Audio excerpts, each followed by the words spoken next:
Alright, welcome to the Unit 2 review for Precalculus.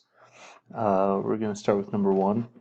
1a and b say find the quotient using long division. So we've got our polynomial up here, so we're going to set it up. X squared minus 3x plus 1 divides into 5x cubed minus 13x squared minus x plus 2.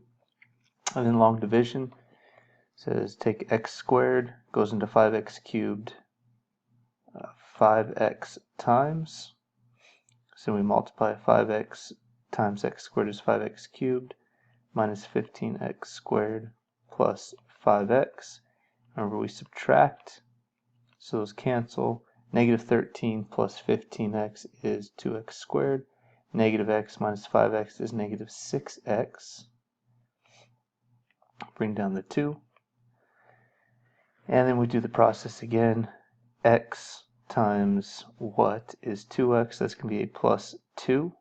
So we have 2x squared minus 6x plus 2. When I subtract these, everything cancels out, so I have a remainder of 0. So my quotient is 5x plus 2. We look at part B. Same thing. Start with x to the 4th minus 4x squared minus 2x cubed plus 13x. We're going to divide that by x squared minus 4.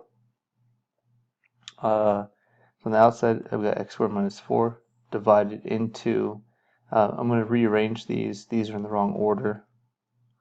So it's x to the 4th minus 2x cubed minus 4x squared plus 13. We want to make sure we're in standard form.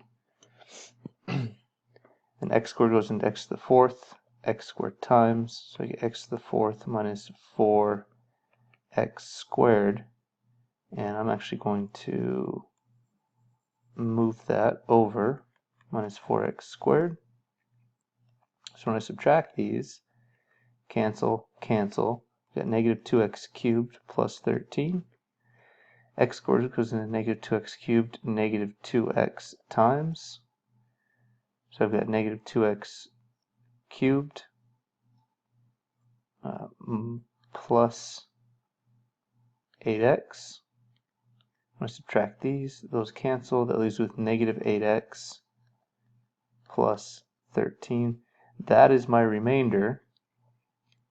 So my entire equation is x squared minus 2x plus negative 8x plus 13 over x squared minus 4. And that's number 1. Alright, now we've got number 2. This time it says use synthetic division. So we're going to set this up. Remember, outside it's the solution of that factor. So if I set x plus 3 equal to 0, I get x equals negative 3. So that's what I'm going to check. Negative 3. My coefficients go up top. Can't be missing anyone. I'm missing my linear term in this one, so I've got a 5 for x cubed, 6x squared, 0x, and 8. Where our first coefficient comes down, and we multiply to get negative 15, positive 9, multiply again, negative 27, negative 27, and then 27 times 3 is positive 81, so I get 88. This is my remainder. The other numbers are my coefficients, so I'm left with 5x squared plus 9x minus 27 plus 88 over x plus 3. 2b, same thing. I'm going to set the divisor equal to 0, so I'm going to divide by negative 2 this time. So I've got negative 2 outside. Looks like I'm missing my cube term this time, so I've got 1x to the 4th, 0x cubed, negative 5x squared, 3x, and 10. Bring it down. Negative 2 times 1 is negative 2. Add, get negative 2. Multiply, get 4. Negative 1, 2, 5, negative 10. This time I had a remainder of 0. So my quotient is just x cubed minus 2x minus 2x squared minus 1x plus 5. That's number 2. Okay, number 3 says to find the complete factorization of each of these polynomials. So the first thing we're going to do, none of these terms have anything in common, so we're going to have to start by finding our p over q. P is 10, q is 6. So if we start finding the factors, I've got plus or minus 1, 2, 3, oh, not 3. 3 doesn't go into 10. 1, 2, 5, and 10. And 6, I've got 1, 2, 3, and 6. So these are the possible combinations of rational solutions. What we're going to do is we're going to go over to the graph.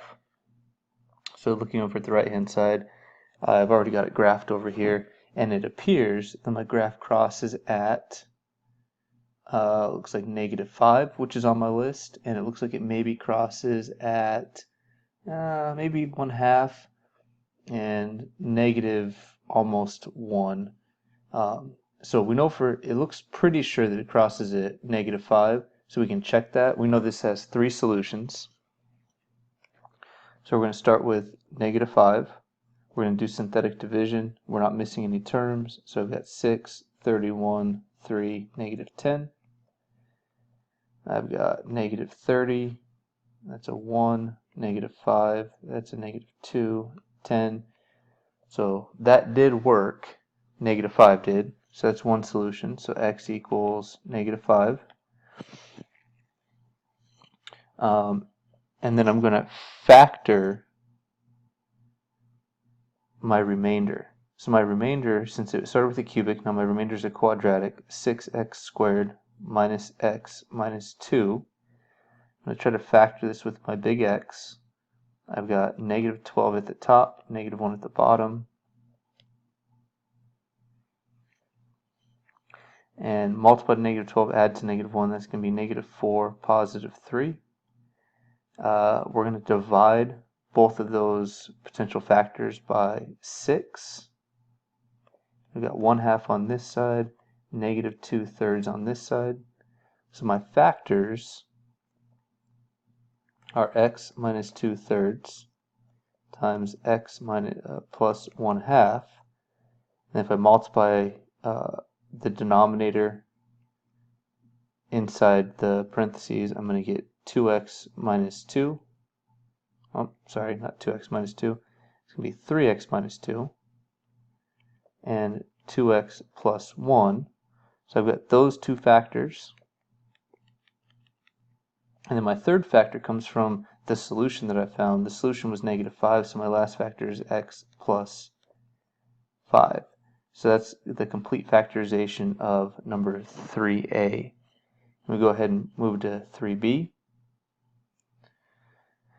And I'm going to start the same way. There's my function. I don't see any common factors, so I'm going to go ahead and do the p over q.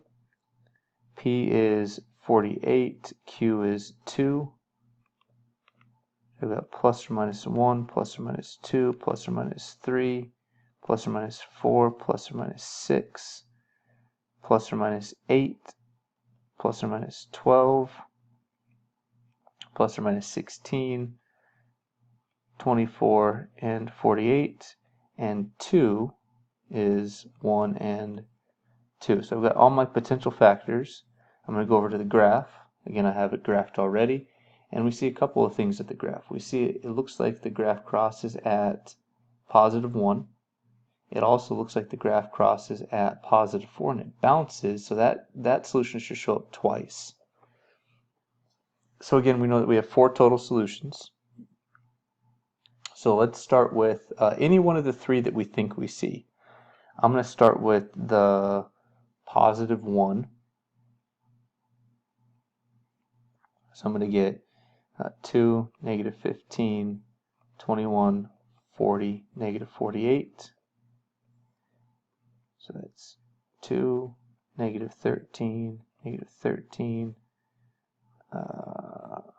8, 8, 48, 48, 0. So x equals 1 for sure worked. Now I'm left with a cubic, and that cubic is going to have let's see, I'm going to check my solution, my possible solution of 4 now. So I'm going to take that, I'm going to check 4. So I've got 2, 8, negative 5, negative 20, negative 12, negative 48. That worked. So 4 is the solution. It should work again then. So I'm going to try it one more time. And the nice thing about doing it one more time is when we do this, so I went from a 4th degree function. Now here I've got a 3rd degree. Here I've got a 2nd degree. And then here we have a linear function. Remember, we just wanted our factors for this one. So f of x is equal to, it looks like we've got x minus 1, because it's the opposite of our solution, x minus 4 squared, and then my last solution is what's left over, 2x plus 3. And that's my complete factorization for number 3b. Alright, number 4, find the zeros of the function. So we're going to do something very similar to number 3, but instead of finding the factors, we're actually going to find the full solution. So to do that, again, there's nothing in common, so I'm going to find my p over q. So that's 20 and 1. So I've got plus or minus 1, 2, 4, 5, 10, and 20. And on the bottom I've got 1. I'm going to go over to the graph, and it looks like on the graph, my graph crosses at positive 2. It looks like it bounces. Now I know that I have 4 solutions total, so that bounces at least 2 of those solutions. That means I can do my synthetic division twice with positive 2. So we're going to go ahead and start there. 1, negative 8, 25, negative 36, 20. 2, negative 6, negative 12, 13, 26, negative 10, negative 20, so that worked once. So x equals 2 is a solution. I'm going to use the 2 again because I can see that it bounces. 1, 2, negative 4, negative 8, 5, 10. So there's my second 2. And now I'm left with a quadratic, x squared minus 4x plus 5. That is not going to factor because nothing multiplies to positive 5 and adds to negative 4. So I'm going to go to the quadratic formula, which is negative b, so it's 4, plus or minus the square root of b squared minus 4ac all over 2a. So I've got 4 plus or minus the square root of, let's see, 4 times 1 times 5 is 20. 16 take away 20 is negative 4 over 2. The square root of negative 4 is 2i. So I've got 4 plus or minus 2i over 2. If I reduce all of this, I get my final 2 solutions, which are 2 plus or minus I. So there's my 4 solutions. I've got 2, 2, and 2 plus or minus I. 4b, same thing, p over q. This one's going to be a little bit trickier because it's still a 4th degree, but I see 2 of them. I'm not sure about this second one. On the right hand side, it looks like it's just short of positive 1.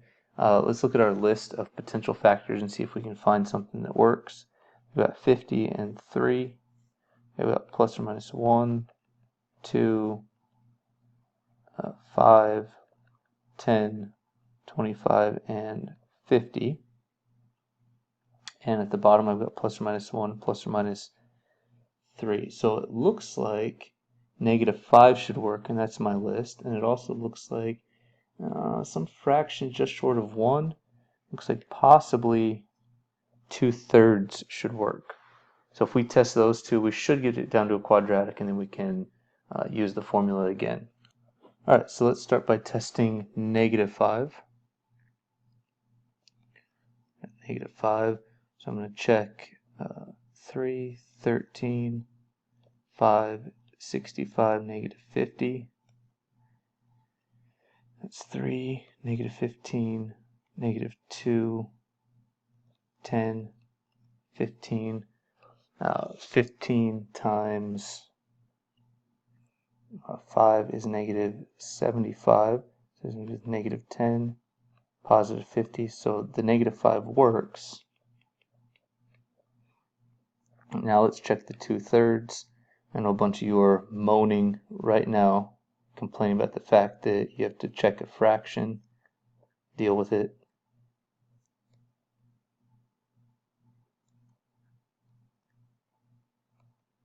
The 2/3, so I've got 3. That's going to turn into just 2. That's a 0. That's a 0.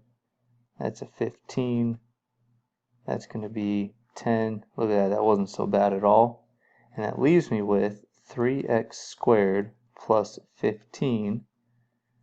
So 2/3 worked. And then to get my last 2, I can set this equal to 0. Solve for x. Divide by 3. X squared is equal to -5. Take the square root from both sides. So that's going to leave me with x is equal to plus or minus the square root of 5, and then the I outside. So my last two answers, radical 5, I. So there's my 4 solutions. Alright, number 5 asks us to write the equation of a polynomial with integer coefficients, that's kind of important, that has the given zeros. So we're going to start, if those are my zeros, that means I can turn those into factors as x plus 6, x minus 1/2. And if those are my factors, then that means, well, I can expand it out, I can FOIL it. So I get x squared minus 1/2 x plus 6x minus 3. I need integer coefficients anyway, so I'm just going to go ahead and get rid of this fraction. Remember, to get rid of that fraction, we're going to multiply the entire polynomial by its common denominator, which is 2. And might as well go ahead and put it in proper f of x form. So I'm going to get 2x squared minus x plus 12x minus 6. And then I'm going to combine my like terms to get f of x is equal to 2x squared plus 11x minus 6. There's my solution for 5a. 5b, same thing. There's my two solutions. So I'm going to start by writing them as factors.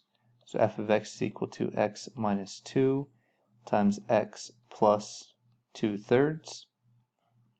Multiply that out, and I'm going to get x squared plus 2/3 x minus 2x minus 4/3. And then once again, I'm going to multiply the right side by the common denominator, which is 3. That's going to leave me with 3x squared plus 2x minus 6x minus 4. Combine some like terms. So f of x is equal to 3x squared minus 4x minus 4. And that's it for number 5.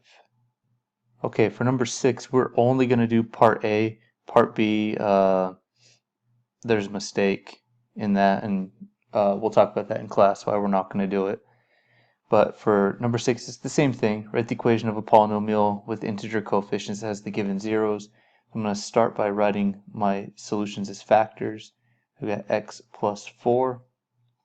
I have x minus 3 plus I.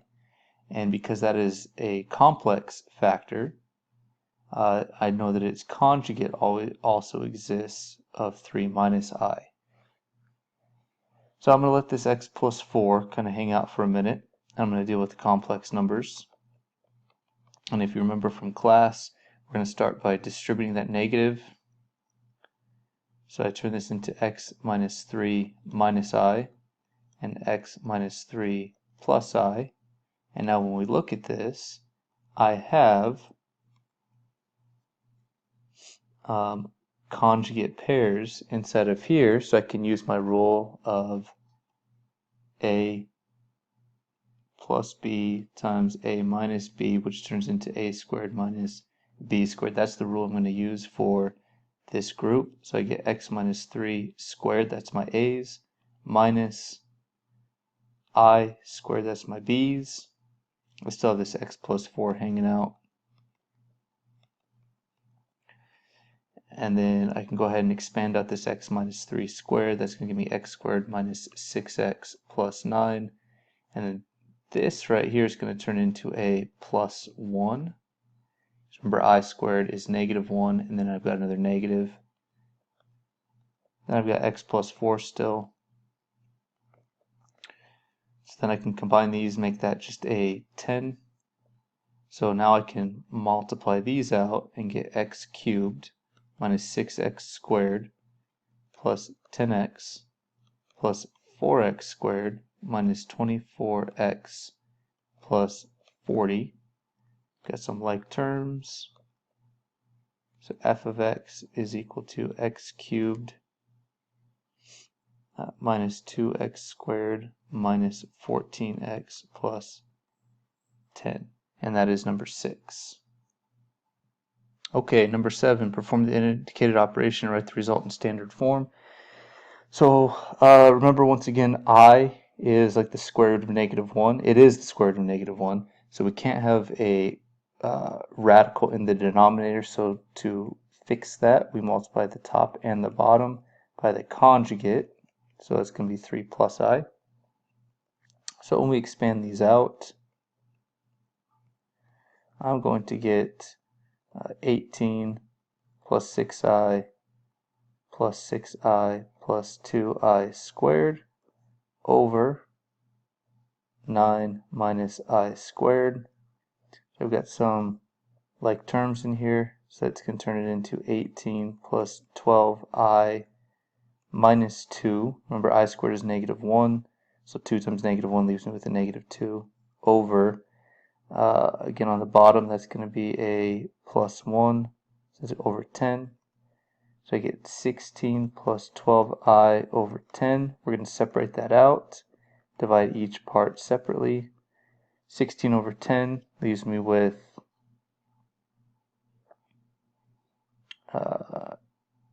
8 fifths plus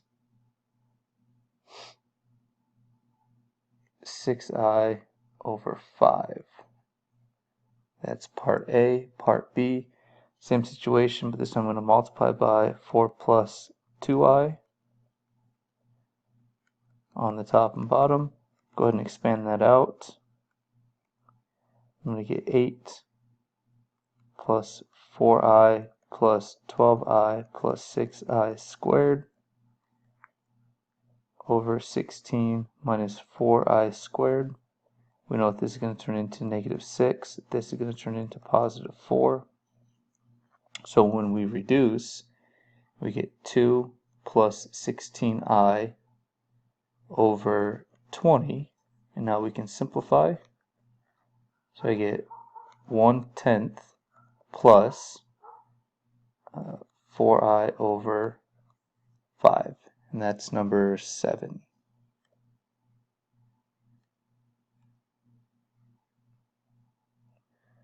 Alright, number 8. Number 8 says complete the square to find the vertex.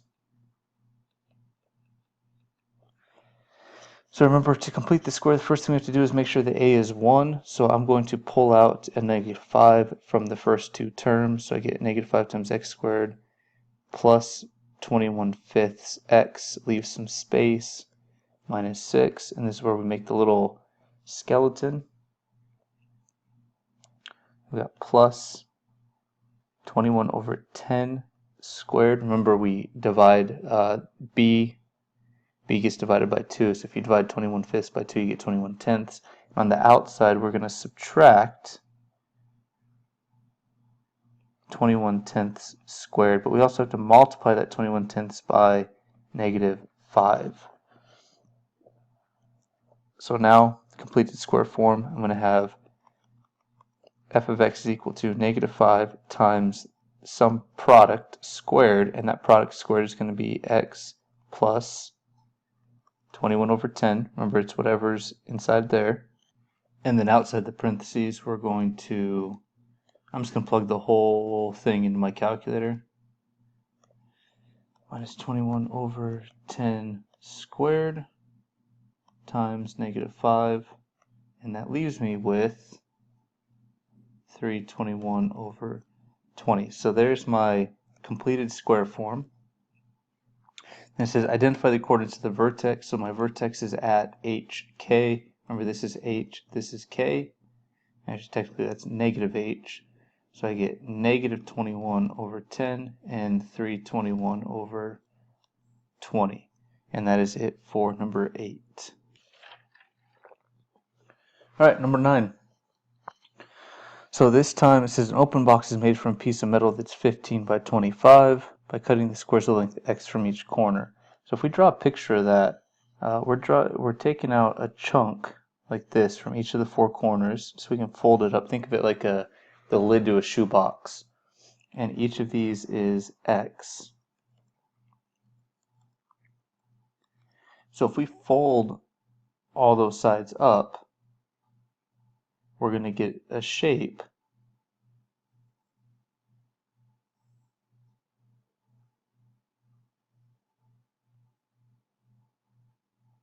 that looks like that has a height of x. And if we think about it, along this front side here, which is down here, we end up with a length that is equal to 25 inches minus 2 x's. And along the side here, we end up with a length that is 15 minus 2x. So it's asking us to find a function for the volume of the box. Well, volume of a box in general is length, width, height. So in our case, the volume is 25 minus 2x, that's the first side, times 15 minus 2x, that's the second side, times the height, which is x. There's my function. Part B says what is the maximum volume of the box? Well, I'm going to use the graphing calculator for that. It's the easiest way to do it. So I went over here to the calculator. We've got our function, and we can barely see it because it's in green, but here it is. So you can't really see the max with the view that we're in right now. It's a pretty big box. If we think about what 25 times 15 is,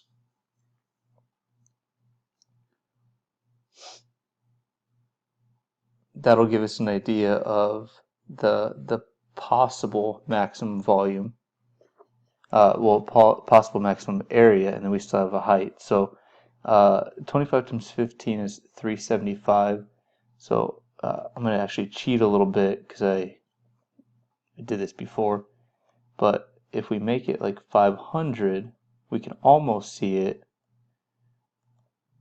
So if I make it like 550, I can see the top. So there's my maximum volume. So I'm going to find that by analyzing the graph, maximum, pick the 2 sides. And my maximum shows up at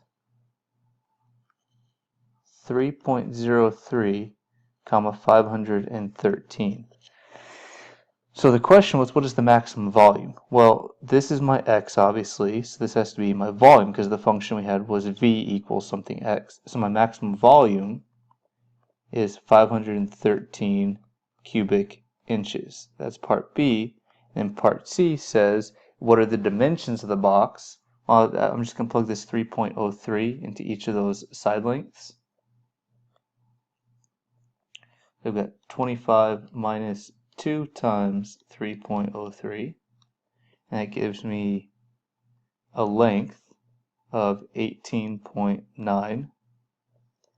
My width is 15 minus 2 times 3.03, and it gives me 8.9 inches in inches, and my height is just 3.03 inches. So that's the dimensions of my box. That's number 9.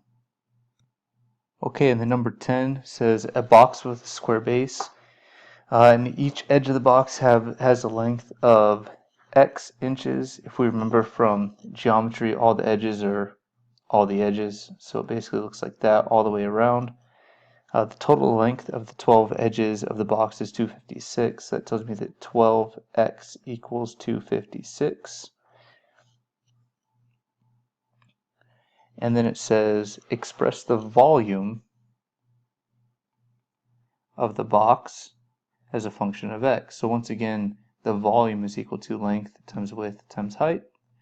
So in this case, they're all the same. So the volume is x cubed. There's my volume for function. Part B, what is the maximum volume?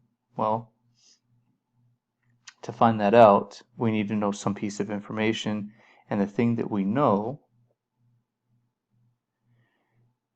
is that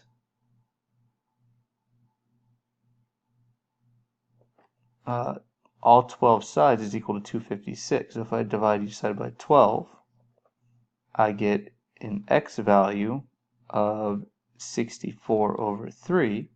So my maximum volume is 64 over 3 cubed, which is 9,709.04 inches cubed. That's my volume. And what are the dimensions of the box? I think there was a typo in this question, to be honest with you, but we went ahead and did it anyway. So the dimensions of the box are, all the x values are 64 over 3, which is about 21.3 inches. And that's it for number 10.